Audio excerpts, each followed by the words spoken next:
Welcome, Wayfarers, to ILA Radio, where we tune into all ways of knowing. I'm your host, Laura Alyn, and joining us today is Tigrilla Gardenia. Ooh, I am so excited to be here, like really excited. So I am, I guess, in the short term, I'm like in the condensed version, I'm a nature inspired mentor and a certified life coach. But the thing people mostly remember me for is this kind of like title that I was given by one of my colleagues, which is a world ambassador for plant advocacy. I really have this deep love for the plant world as mentors, as models, but also as collaborators. So I help multi-passionate, neurodivergent individuals create a life that acts like an ecosystem, that really is like a forest, and that you remember that you are a being of nature. And so I work really closely with humans and plants to just kind of forge these human-plant relationships. In reference to, it's funny because right before we hit the record button, you were asking about that, like what do I most identify with? And it's really an interesting conversation because on the one side, I would say that I'm kind of a mix, and I've always been a mix. And I used to be kind of a mix. I would have said, probably, if you would have asked me this question about 4 years ago, or maybe 5, I would have said I'm a mix between spiritual and mental, because that's really like spiritual, mental, psychological, like those are the areas that I mostly fit in. But a few years ago, I started working very closely. Actually, for those that are watching the video, it's like with this plant that's sitting right here, who I affectionately call No Name Dracaena, and the reason I call this plant No Name is because Dracaena has said, when we started to work, I was working specifically on something connected to the aura.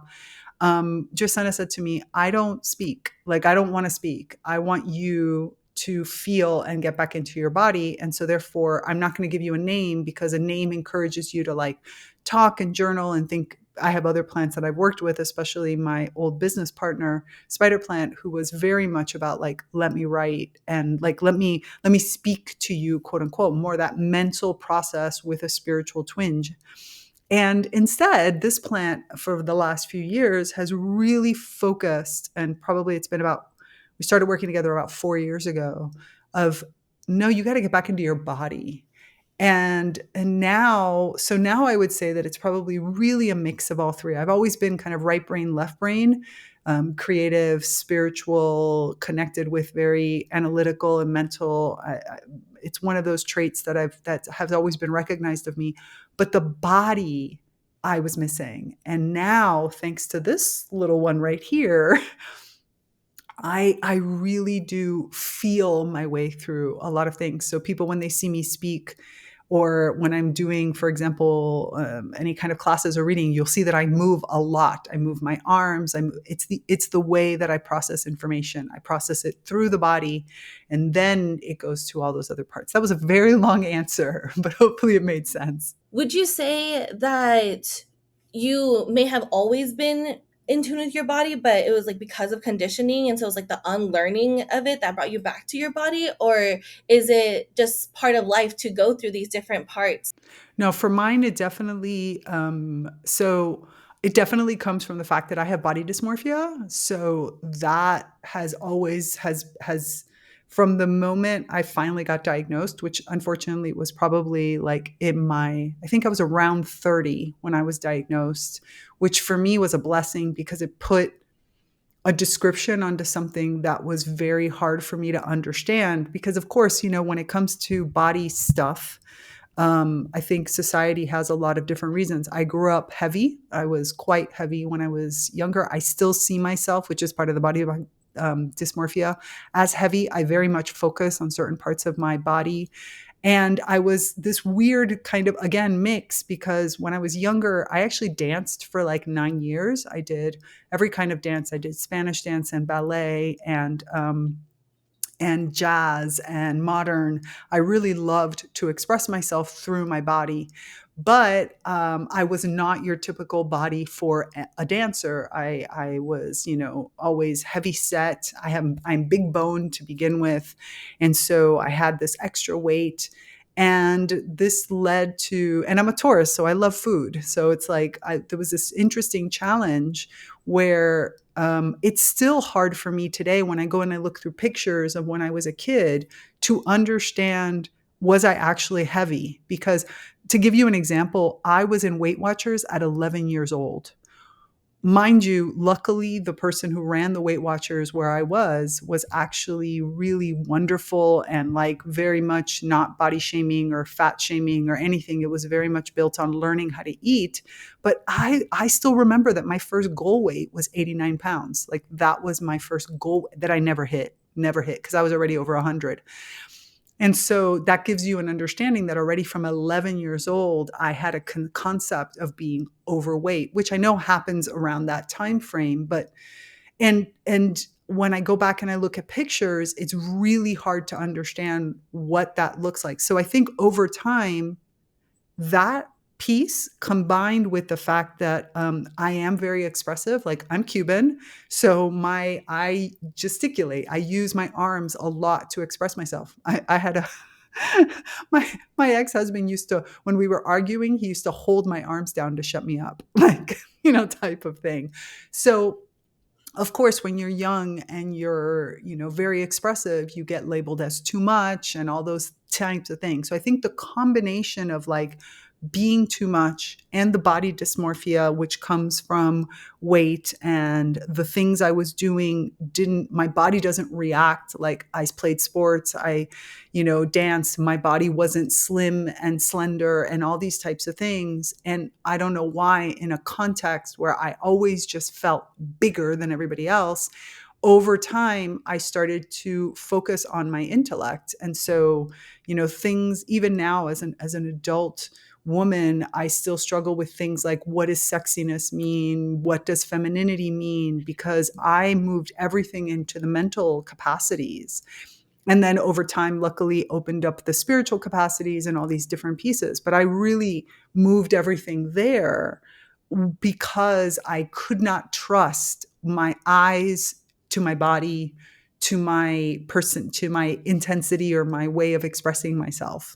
Wow. So it's interesting because looking at your chart, it's this fire energy that you are this like ball of fire. And so maybe it was this like protective shell around you. Not trying to necessarily explain it away or anything, but looking at I was drawn to your Aries rising, and since you have Chiron in there, it makes sense to have these wounded healing issues. So I'm wondering like how this experience brought you back to plants, or not back to, or how it brought you to plants in general. Yeah. So it's an interesting thing. I like that you did mention the fact that the Aries is the rising, because when you're younger, right, you focus more on your sun sign. And, being around many spiritual circles, the focus was always on the sun sign. So it's like, well, I'm a Taurus. So it was about, and I have 3 pairs of horns, which it took me a long time to really realize that, because I have Taurus, and then I have the Aries rising, and then I have a Capricorn moon. So I am like as freaking hard-headed as you can imagine, which served me. It was like, it's the drip, drip, drip determination. Like you just keep going and you just keep putting forward.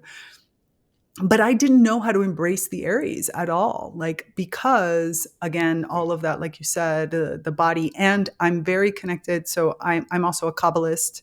And so I'm very connected to that the Gebura to Bina energy, which is a very protective energy. And that was what my quote unquote femininity came out through that kind of protected energy. So I'm glad that you mentioned the Aries, because I think it's only been in the last probably, now I would say 15 years, maybe, yeah, around 15 years, that I've actually connected to that fiery energy, where I've let go, or I've evolved the whole, like, you're too much, and being expressive, and it was very much the plants that helped me get there. Because when I started to work with plants, I started to understand this concept of, in an ecosystem, there is no waste. Everything is useful. Everything. So even something that we think of as bad, you can't throw it away. In an ecosystem, there is no garbage can, right? It becomes food for someone else. And that got me to start thinking about some of these parts that had been labeled as too much and intensive as, okay, wait a minute, if they're useful, how are they useful? Like, where can they be useful? And what is the amount of them that I should use? What's the context in which they should be used? How long should I use them for? I started to really, the plants helped me understand. Plants really brought me back into this perspective of everything about my body is natural. Everything about my mind, everything about my divine self is all natural. It's the way I was put here. And rather than fighting and thinking that I'm supposed to eliminate something, which is very much the response that we hear in society nowadays. It's very much the idea of like, let that go or release it or transform it, transmute it, all this type of thing. And I kind of jumped into a different direction, which was, hey, if I was to think that all of this is useful for the ecosystems that I live in, then how do I use it? How do I learn from it? How do I understand that my bigger stature, like in the sense of my, my bigger boneness, has a purpose? How do I look at the fact that my expressiveness in the body has a purpose? How do I look at, the fact that I am very quick with my mind can be inserted into a group dynamic in a way that is actually helpful and not destructive to that environment? So the plants, working very closely with plants has helped me understand life through a different optic. I often say that stepping into your plantness, which for me is your presence, your awareness, helps you sort of step out of the human mind for a second, because we tend to lean with the human animal part of ourselves, right? The animalness, which is, I have two legs, I can run away. And we don't really deal with stuff. I can get rid of it or something like that. Plants can't do that, right? Sessile, rooted into the ground. So if I step out of my animal humanness just for a second and approach life from my rooted plantness, and then once I am rooted and aware and present in my environment, I then step back in and bring in my animal tendencies, my action-oriented movement, and I balance better, or I find a flow, because it's really not about balance. It's about flowing between my sort of feminine containment and my really animally and masculine movement. How do these two flow without me having to get rid of any part of myself? Other than the conditioning, probably, but like without having to get it. And that's really been where the plants have been such amazing teachers and such amazing mentors and models. And then over time become collaborators, because then we can sit and work on a project. And I can be, for example, my current, like I was talking about with this no-name Dracaena, who was like, step into your body. I'm going to express to you things about yourself, but you've got to move, exaggerated movement, dancing, gesticulating. That's the word I was looking for. All these other things in order to get the message. Get out of your mind and let your body tell you the answer, and get into it from a feeling, and don't worry about whether or not you have the words. Or another, plant business partner that I'm working with now, Noelle, is also more silent. Noelle is more about, it's only because I've worked with No-Name Dracaena that I can now work with Noelle. And Noelle's much more subtle. She's like, we're going to refine your work because your message needs to now be refined, where it was very different when I was working with Spider Plant. And I think that each one of those plants shows me this ecosystem and allows me to modify the ecosystem I'm in. Wow, that's incredible. So, how did you first start working with plants? Did you major like in botany in college, or like how did the whole thing come together? No, I'm a music engineer and electrical engineer by training. And then I worked in software development. I worked at like Cool. Microsoft for a long time. And then I used to produce events. So I have this, like I said, left brain, right brain thing, is the very kind of creative backstage for a long time. I actually ran away from the United States because I live in Europe. I ran away with the circus. So like literally kind of this both sides of this creative and this analytical side. And when I came to live, so I live in a place called Damanhur. It's one of the largest spiritual communities in the world. It's in northern Italy. And we are a kind of esoteric society of what it would be like to like live your esoteric understanding and live your purpose and mission as a community all together. And here I met a chance encounter, as I often say, when I was walking down one of the areas here. I heard this music, and it was coming from a plant, with a device that we developed here in Damanhur called the music of the plants. And this music was very unusual. But music for me has always been a form of understanding, expression, experience. Like there's a lot for me in music. Hence why I went after the music engineering degree, even though I am actually not the best musician in the traditional sense. But I really wanted to be immersed in that entire experience of music. And my mind needs to be immersed in things when I do things. So this music was so different. And when I went to kind of like standing in front of this plant and listening to this plant make this music, it felt like I could understand. Like all of a sudden, there was this instant plant reawakening that made me realize, oh my goodness, you're actually talking to me right now. Like after I stood there for a little while and listened, I was like, yes, no, I didn't know. It was like a conversation that was happening, and that opened me. I wanted to understand who were these beings, who are these beings that are around us all our lives. I mean, they make up 88% of the biomass of the planet, and yet we treat them as resources, and we think that that kin are inert beings that, yeah, sure, they breathe, but that's about as far as intelligence goes. And when I went down the rabbit hole of like, oh my goodness, these are intelligent beings that live on this planet, that are older than we are, that have watched us be born, and who live in a completely different way. It was great because it got me outside of the stereotype of, when you study animals, unfortunately, it's still very easy to anthropomorphize, because I'm going with something, I'm going with a different being, but that's so close to me that even though it's just easy for me to think, oh, well, of course I can communicate with them because, they're close to humans or whatever, have eyes, or I can see their expressions. You can't do any of that with plants. You've got to trust. You've got to enter into other parts of yourself. And that really took me out of all of the like self-help stereotypes, all of the wording that everybody else was using. Like I couldn't use any frame of reference that I had been trying to use for 20 something years to move through a series of things about myself. I couldn't do any of that. I had to basically allow myself to start from scratch. And all of a sudden I was like, oh my gosh, most of my life is conditioning. Like no wonder here in Damanhur we talk about the fact that we talk about free will, but the truth of the matter is that the human being exercises their free will, which means making a choice based on yourself, not a conditioned response, not what somebody else taught you. And we maybe make what, 1, 2 times in our lives, an original choice, an original even thought.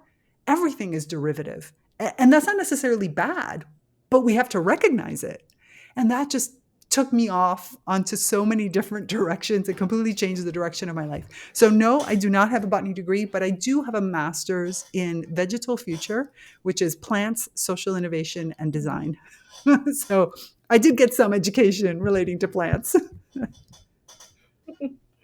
but even if you hadn't, I think just like the all of the work that you do, like all of like the books that you read and the articles, like I love being part of the NCC community. Like it's been really cool to see like a community of people who love plants, and it makes me feel less weird when I feel like I can communicate with them, because yeah, it's similar. Like it's very similar experience, and it completely changed my whole outlook on life. And so I wanted to ask you about, you mentioned like a bunch of different things. So how did you decide what to do at like what moment when you are interested in so many different things? When I was on your show, we talked about both of us being polymaths, and so how do you balance being a polymath? Yeah, so I would say that that was another thing that the plants taught me. Damanhur already, when you think about the cosmology of the universe and you think about the human being, right? Damanhur has as an esoteric society, we have a very kind of what's the right word I'm looking at? Complex in the good way, not complicated, but complex in the sense of multi-layered understanding of the way the human being is configured. What is a soul? Why does the soul come into being? What is the role the soul plays in an individual life? We believe in reincarnation. So what are your personalities? All these different pieces. And so I remember I was at a workshop in Slovenia. As a matter of fact, we were talking about, I was doing a biomimicry. So biomimicry is nature-inspired design. It's when you look to beings of nature to understand how it is that these beings do things, and then you apply that into design principles. And I love biomimicry because it helps me, again, think in a completely different way and understand the natural world at a new level. And we were talking about social innovation, which is probably the hardest type of biomimicry to do because it's not as literal as like, this is how you move water through, I don't know, the aorta, like through the veins and arteries. This is how liquid moves. So therefore I can build a pipe that has similar characteristics. When you're looking at social innovation, you have to look at relationships and how things move and understand. And so that was where I started to like look at, okay, wait, how is it that plants are approaching the fact that a plant has, because a plant is sitting sessile in the area, so they can't just they move over time, and they move a lot in the individual, but they don't get up and go. Plants have a lot of different capabilities, many different capabilities. And I was like, well, and we were talking about this thing of when you're doing social innovation, you look in nature for what's called a deep pattern. And a deep pattern is an expression that gets used by the relationships of the organisms. And the organisms have this like major pattern that they always follow. And in Dumb and Her, we talk a lot about what's called the element, which is that your soul has an element that it expresses. And no matter how many lives you've had, you could have different personalities that invoke that element in different ways, but the element is always the same. And that was the clue, the deep pattern. And it was like a realization that all of my different passions are all funneled through, doesn't matter which one I'm using at the time, or even if I'm jumping from one to the other, they are all the tools that I use to express my deep pattern or this element. And the element is what allows me to, the combination of those two is what allows me to accomplish my life purpose. And my life purpose is what gives me the peace that I need in this lifetime for my overall soul mission. So that chain together and looking at that element allowed me to realize that it doesn't matter whether I was using my language skills or my mathematical skills or the fact that I love, how to organize, or I love what I needed to find. I often use the example of like, imagine that you have a giant tapestry that you're trying to build and all of your talents are the individual threads that you use, the different colors that you use, and you build all these colors. But in the end, it's always building one design. And you can put the colors in so many different ways, and the end comes up with one design.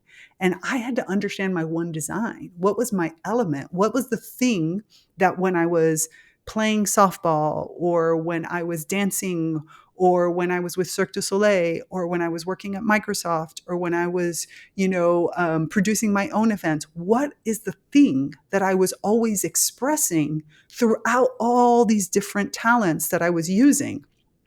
And that was the clue.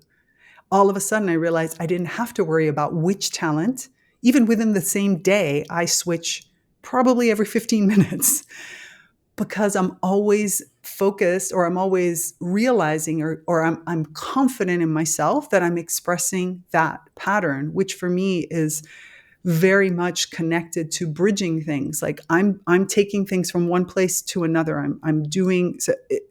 And that part, like for every person to find that element, that deep pattern that you express allows you to create very, very simple rules. Because in nature, those deep patterns lead to a very simple rules. So for example, if you watch a flock of birds that are like, storming around, then they're actually following one rule, which is the distance between one bird and another. That one rule allows them to move in these amazing patterns, to move and grow and change and move directions and focus and always get to their destination. One rule. And I was like, oh my goodness, when I know my element, when I know my deep pattern, I don't need all these stupid rules that tell me how I'm supposed to like do my to-do list or when I'm supposed to focus. I threw discipline out the window. I hate the word discipline. Do not believe in it at all. I threw out this whole idea of being scattered. I threw out all these things. I was like, one rule, man. I just need simple rules, very, very simple things. And then boom, everything falls together. How can we find that one rule for other people? Like, I'm trying to help other people become polymaths and become interested in other things. And so, what would be some advice to give them to help them find that one rule? Yeah, I think there's a few different pieces. I usually go from and I don't know if it's different. I tend to already work with people who are multi-passionate and either they've tried to suppress it and so they're trying to focus on discipline or on like focus on one thing. Like they're trying to focus on focus. And so it makes it a little bit easier because then I have an entire kind of way that I work with them around let's talk about these passions and let's talk about like how they manifest themselves. What is it that you're doing when you're using them? How do they manifest? What is it that what is it that you're kind of, how are they all working in of themselves? And then little by little trying to build out that what's the common thread that we see, right? Like I said, all of my talents, whether we're talking about language or even when I did play sports, which I'm not great at sports, but it wasn't about that. It was about a bridging of things. So kind of getting deeper into and understanding whether when I was a Kabbalist and why I love the Tree of Life, because it helps me bridge all kinds of different, ways of looking at the world and spiritualities and understandings and such. So what I tend to do is kind of work with people to find the permission, giving themselves permission to jump around, to be ADD to a certain extent, and then in that understanding what's happening as it's going. So I think that that's really been an area because most polymaths, unless it's only in hindsight when you look at most that you recognize the strength in having so many. For so many people, they're taught that you're supposed to focus on one thing. It's that old age, which I hate so much. Jack of all trades, master of none.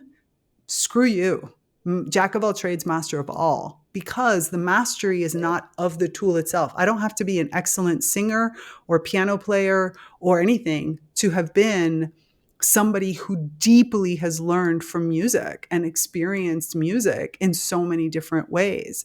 I had learned how to be on stage. I understood how to do so. I learned how to speak to a certain extent from being a singer. Like there was all these other things.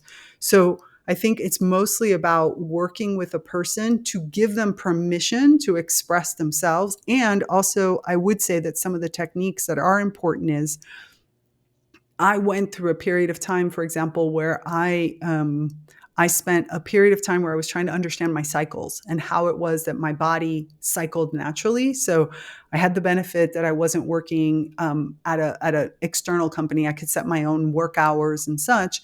And I just gave myself permission to be for a period of time. I said, okay, when do I naturally wake up? What do I do when I wake up? And I discovered my natural rhythm, like when I'm awake, when I sleep, when I'm creative, when instead I'm strategic, when I'm doing all these types of things. And then you analyze it later. So I guess I would say that the biggest feedback and a technique is separate out capturing data, allow yourself to be and capture data. I mean, I've had periods in my life where I've literally written what I do every 5 minutes to best understand how my mind works and then later try to analyze it and analyze it not so much as forget the actual thing you're doing, reading, making music, being a college professor, like whatever it is that you're doing, and look more at what are you getting out of it? What is it helping you accomplish? What is it about you that you're expressing in that? And try to see if the tapestry shows itself there, but separate the two, collect the data, and then analyze it. I feel like you described the north and the south node so perfectly, specifically because you have it in Gemini and then the north node in Sagittarius, which is exactly what I have too. So everything that you're saying, like creating like the map, like that is exactly how I've been conceptualizing it in my head. Like I do a little bit over here, a little bit over there, like I'm putting this puzzle together, and it's Yeah. this map of like how you were saying, like having that one rule. And so it's funny that you said that discipline is now out the window, because now that you have this one rule, you're up here in Sagittarius instead of over here in Gemini, because right next to your south node is your Saturn, and Saturn is the planet of discipline. So it's that when you have this one rule, you're up there with Neptune. Neptune's about positivity, and like you don't even have to think about like the negative parts of whatever. Like you're just always focused on the positive, because then that's what also expands. Since it's Sagittarius, Sagittarius is ruled by Jupiter. Jupiter's about expansion. I would also add one thing about the positive. It's not positive in the sense of positive, negative, because I agree with you. It's positive in the sense of how is it useful? It's looking at even the ugliest things I do, because I can be very destructive, very, very destructive, can be useful. So it's about really understanding that you don't have to look at everything with rose-colored glasses. You just have to understand what you're supposed to do with it. If I'm supposed to build, or am I supposed to break? Am I supposed to pull things in, or am I supposed to throw things out? Doesn't matter which one it is. All of that can be positive direction, evolution, while still being very disruptive and very destructive. Definitely. And especially because it's the Sagittarius archetype here, and it's typically seen as a wildfire, where wildfires are definitely destructive. Like we had it here in LA earlier this year, and I was devastated because that's where I first connected with plants, on my little space in the wilderness, and now it's all closed up. I can't go back. But so much good came from it. I wouldn't have gone to all of the new parks that I've been to if that place was still open. And so you're right. I think it is about finding a space for everything, and that usefulness. That's the term that we need to really look at. That there is no bad or good. It's everything has its place. It's about finding its spot and putting it in its spot so that it's not causing havoc everywhere else. So now I want to move over to spirit. And when you're really embodying that spirit, you talked about music. So do you think that our spirits get carried through music, or like how do you see like how music makes us so emotional? That's a really good question. I think each one of us processes information in different ways. And going back to to the original question we started with, relating to like body, for example, I think for me, what ends up happening is that the music is almost, it's a different form of information gathering. It allows me to gather information from both the musicians, from where it comes from, but it allows me to also pass that through my body so that I can experience and feel things in different ways. And I think that music allows us. I mean, we often say that music is a language, but it's actually the opposite. Language is a musicality. Music is what came first. Music is the core essence, vibration, and all of those types of things. And I think that music in general, for me, I actually I'm gonna record a podcast tomorrow where I'm the guest, and this person does 10 tracks. Like, you're supposed to bring 10 songs, that have meant something to you. And as I was putting together my list, which is crazy weird, like crazy weird, but I was thinking about how these have all helped me process different parts of my life, like different aspects. And not just because of the lyrics, but because of the music. Like, some of it is doesn't have any lyrics, and it's music that has allowed me to process feelings and emotions and experience even things that I might not have ever experienced. If I have I don't know, a song that is about like a shooting, I don't have to live through the shooting. I can experience it through that and allow myself to process those emotions and go through it. So I think for me, music really is an ulterior source of information, similar to when I read a book, or like you said, when I read a paper, or when I have a discussion. And I think also because I process things best through speech, through more cognition in some ways, you could say. The music allows me to use a more complete part of my body and connect into things. And it's interesting as you were talking about spirit, because I guess maybe, and this is probably one of those weird places. So I'm working on a workshop right now that I'm going to be teaching at the end of the month, because I teach a workshop we have a lot of events inside the naturally conscious community, like you mentioned, and one of them is this workshop series that I've been working on, Reconnect with Plant Kin, and it's about, I noticed as I started to put it together, it kind of unfolded that I realized I was kind of trying to reactivate all the different elements that make us beings of nature, which involves both the physical as well as the subtle body. So both the body that we have physically around us, the physical senses, what we call the outer senses and such, but also all of the auric body, the aura and all these other elements, which I think once you start to put these pieces together, and this is something that, again, plants have really helped me hone in on as I start to bring together all of the esoteric teaching with all of this nature world, and I start to recognize myself as a being of nature, which is physical in nature, and I'm a part of my ecosystem physically, but I'm also a part of a cosmology that involves divinities and other types of beings, and a physical world and a subtle world. And the plants also in their world have both the physical and the subtle. And once you start laying and building out that body, and I guess I build it out piece by piece, like working with senses and going beyond and thinking about like they just recently announced that it looks like humans have an electromagnetic sense, a sense to be able to understand electromagnetic, to field electromagnetic fields. It's something that we've never thought about, but we know plants do it. And so once we start to build out the idea that we have more physical senses, and then those senses blend into things that today we've been thinking about subtly, like telepathy and other pieces, but really it's just senses that we've been bringing online. And then you start to think about those as what's inside the layers of your aura, and you start to build out.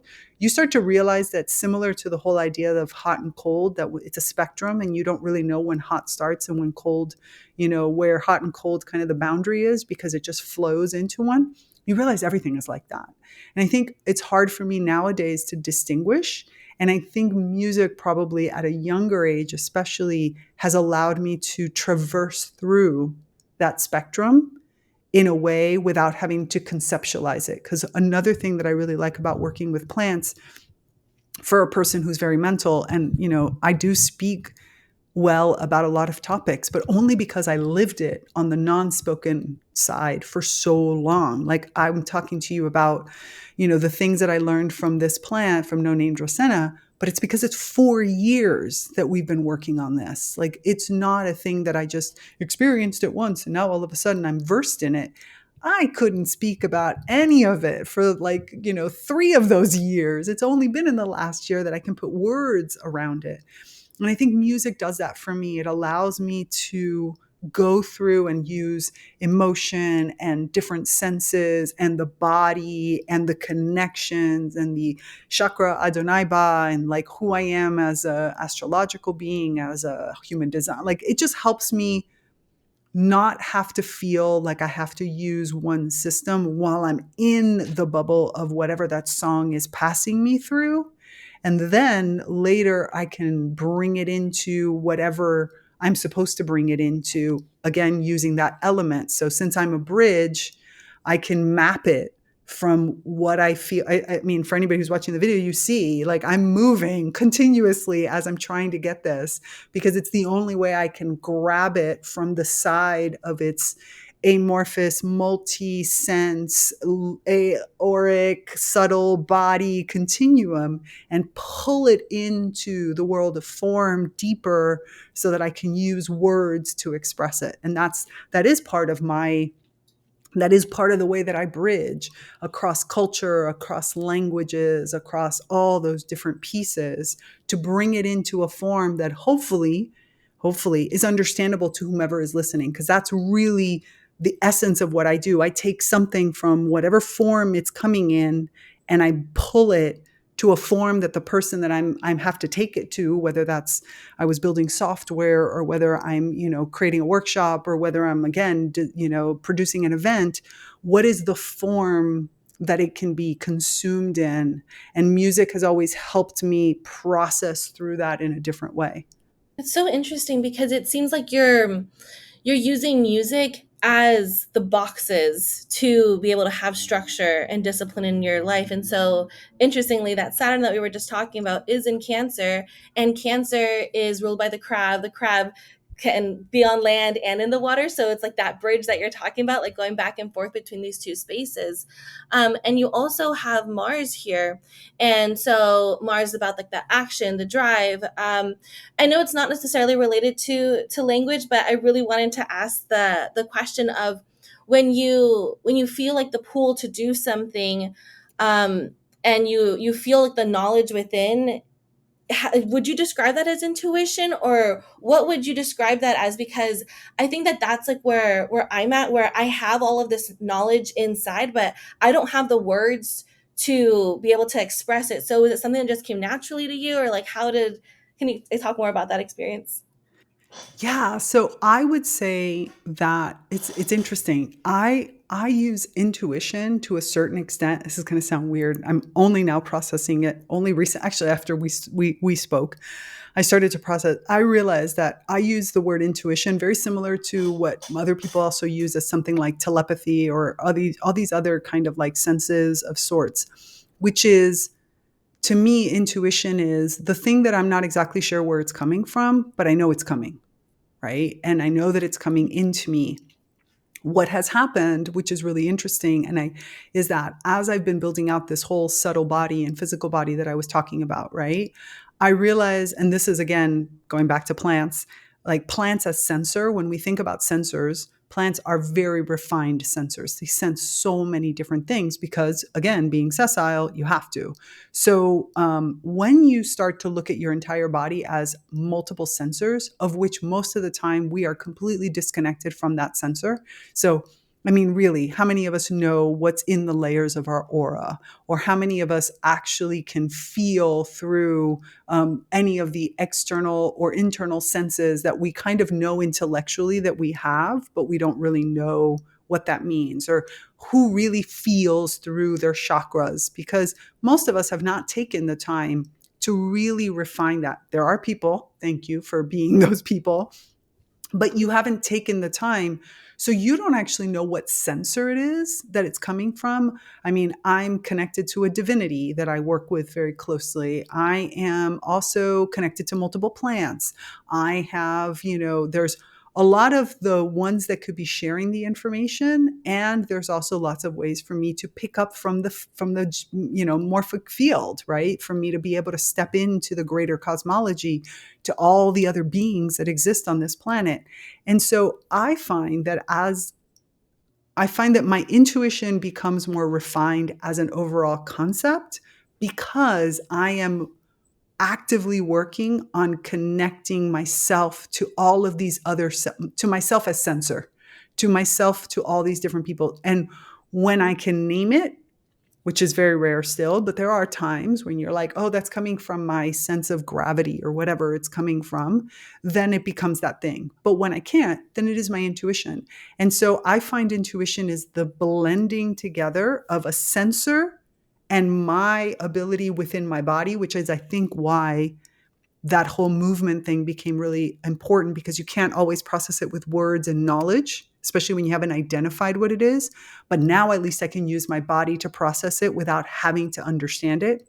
Because I really do believe that things like anxiety and overwhelm and such oftentimes are sensors that are bringing in information, and we don't have a way to process it because we don't really know where it's coming from. So it's going out of like control within us. So I think that movement helps me feel and trust into the fact that, oh, that's a sensor that's picking something up and it's coming in, and I might not be able to intellectualize it, but if I move with it, if I flow with it, I can use it somehow. Some part of me is going to be able to use that. And then it's going to guide me in a direction. So it might be my legs that walk to the left or to the right. And I don't know why I'm walking to the left. I just feel that intuitively I need to walk to the left. And I give myself more permission to do that because I feel like I know that there are beings out there because we here in Dom and Her work with many different kinds of beings, from aliens to, other kinds of beings in physical and non-physical forms. And then there's all these sensors that I'm coming into, like I said, the morphic field, all these other pieces. So I'm reading it off of people who are giving it off without even knowing, pheromones that are coming into my body and at their own auric and energy and such that they don't even know that they're transmitting. All these things are coming. And I now trust, because of all this work that I've done, that my body can handle it and my body can filter it even if my mind's not ready. So I think that when my mind is not ready, it becomes intuition because I can't put words to it. But when once it gets processed in a way, and it doesn't always do it, that it gets processed into a way that my mind can make an analytical choice with it, then it's something, then we just give it a different label, but it's actually all the same thing. Yeah, I definitely agree. I think that intuition is bringing these senses online. And I've been wanting to say that I went to that workshop of the plants with the different senses. And so I've been practicing it in my own life. And it's incredible how much we can actually detect the electrical magnetic charge or even like the water like that's nearby. It's been incredible. So it's really like bringing me back to my body. And so I wanted to ask, is it part of that work that you were talking about that now your body is able to process all of this information overloads that for some people it is? How was it, through working with plants or healing, or what was that work to help other Yeah, people? I would definitely say it was mostly working with plants. I mean, I think that the healing, for me, the word healing is really about acceptance, going back to that whole idea that your plantness is your presence and your awareness. And I think in that presence and awareness, you sort of stop labeling things as right or wrong, but more like more adept and not adept to the situation, like more useful to the situation or not useful to this. You start to look at different spectrums, and that really brings a sense of calm and confidence into it, and more of acceptance of it. And therefore, from there, it makes it a lot easier to process things.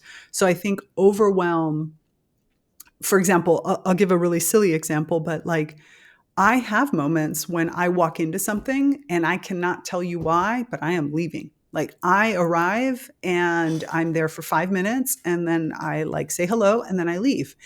And I think in the past, you would have been socially conditioned to be like, oh, you're just being antisocial. You don't want to like blah. You're not giving yourself a chance, whatever. No, I know my body. And there's probably something in that room that I might just step outside. I might just hang out outside of the thing, or I might flitter to the sides, or I might sit right in the middle of it. But I trust my body to know that there might be something in the field that is coming in too hot for me and or too soft and therefore I need to move or something like that. And so the overwhelm, it's not about avoiding, because I think that that's the other piece that kind of has come in over time. This isn't about avoidance. This is about learning how to process. Is it something that I can attune in my body? In other words, okay, yes, this is an extremely overwhelming kind of whatever for one of my senses is going out of control, but I know that senses and I can like shut it down a little bit, like turn the dial down on it and say, okay, sometimes, yes, sometimes I've processed it enough to get there. Other times, absolutely not. Like my body is just saying, okay, I can't explain to you why, but move over there or cross the street and get over onto that side. And it's not just myself, like I said, it's an ecosystem. So I am trying to listen to the other beings that are around me and also who to shut down. Like I'm not listening to you because you're going to give me bad advice. But it becomes a different relationship. So I look at it much more as like flow and trust and acceptance of like, this is where I am right now. And I don't need to justify to you or to anybody else that I have to leave like right now. Or if I can't leave because I don't know, whatever, it's my party and I can't do it. How do I need to move? Do I need to change my clothing? Because sometimes color can make a big difference in the way that you accept things. Is it about focusing on somebody? Like, is it about going to a plant or a crystal or something and discharging or asking for a field that will help me filter it? Like, I think it just gives me a lot more range to work through these types of things. Mhm. Wow, yeah, that's completely opened up, my mind about, like, how to connect with the body and to really trust the body. Would you say that it's, like, a voice, like, when you said, like, "Move over to the other side of the street," like, is it an actual voice that you hear, like, inside your head, or is it more of, like, a feeling that your body is, like, wanting to move? I think it depends on the circumstance. I think if it comes from a center that a sensor that I actually know and have a relationship with, it will be a voice or it'll be something like that. Or for example, if it's coming from a being that I've worked with, for example, we in Dom and Her work a lot with a being called the Selfica. And so if it's coming from one of the selves that I work with a lot, then I might hear it because we've developed that kind of relationship. But there might be other times when literally my legs just move in that direction, or I feel myself naturally walking into something, or avoiding certain people. Like sometimes I walk into rooms and there'll be people that I actually really like. And it's like, nope, I'm not going to talk to them today. And I can come off as cold sometimes because of that, because it's really hard for others to understand that. I mean, of course, if they come to me, I'm going to talk to them and I'm going to find, and hopefully that's fine. But I do have moments where I avoid certain things or I step into certain situations, and it comes from that. And it took me a long time to be accepting of it because, again, conditioning, you're supposed to do, all kinds of stuff. So if it comes from some sensor and or being that I have a relationship with, it will most likely come in words. So when I first started to work with plants, a lot of it was word because I am clairaudient. So a lot of it is words. Um, and that's kind of takes me, words is more of a mastery of a relationship between us, whether it's a relationship with a part of my own body or whether it's a relationship with another kind of being or another person. So that is a relationship ends up in words. But if the relationship is not there yet, or I'm just learning or then it'll come through other senses. And that's the hardest to trust. And that's been the one of like, I'd rather, of course I still make, mistakes or I still have moments when maybe I don't trust myself, and that definitely happens. Especially in areas where I know that there's still heavy conditioning, like that I'm still working through, and cultural conditioning that I'm trying to see and understand. But where I've been able to work through that, but I still haven't found that relationship with that other part, then most likely it might be an involuntary voluntary movement or something of that sort. Mhm. Yeah, wonderful. Thank you so much, Tigria. It was so great to have you here. And where can people find you? They can find me. Luckily, I have a pretty unusual name, which makes it super easy to find me. You can find me at all things Tigrilla Gardenia. So you can go to my website, tigrillagardenia.com, but also on Instagram, on YouTube, on LinkedIn, on Facebook. It's all always at Tigrilla Gardenia with no space, just all together. All right, wonderful. Thanks again. Thank you. For this episode of ILA Radio, thank you for listening and for tuning in to the many ways we come to know ourselves and the world.